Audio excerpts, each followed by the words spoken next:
चलिए खबरों में आगे बढ़ते हैं। अगली खबर जयपुर के जमोर रामगढ़ से है। जयपुर राजधानी क्षेत्र के विधानसभा क्षेत्र जमोर रामगढ़ की ग्राम पंचायत मानोता के क्याराझोड़ गांव में भोमे बाबा का विशाल मेले का आयोजन शारदीय नवरात्रों के चलते संपन्न हुआ।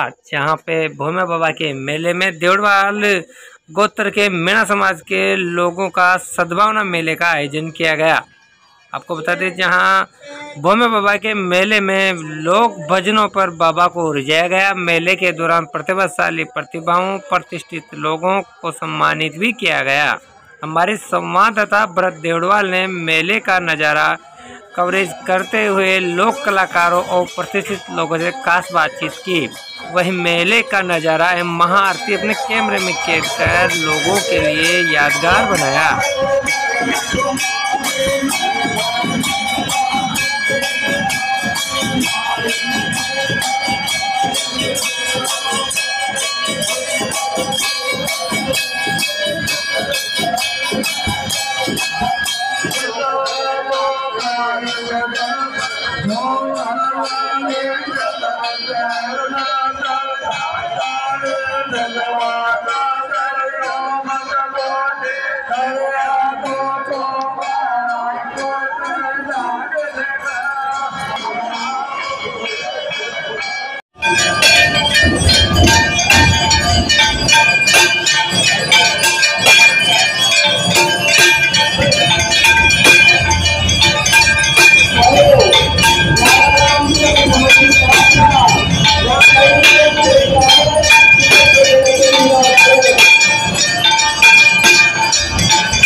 सभी बाबा को होने के निवेदन है, दो तीन लोगों का कोई इस्तेमाल करेंगे, सहयोग करते रहे, अपना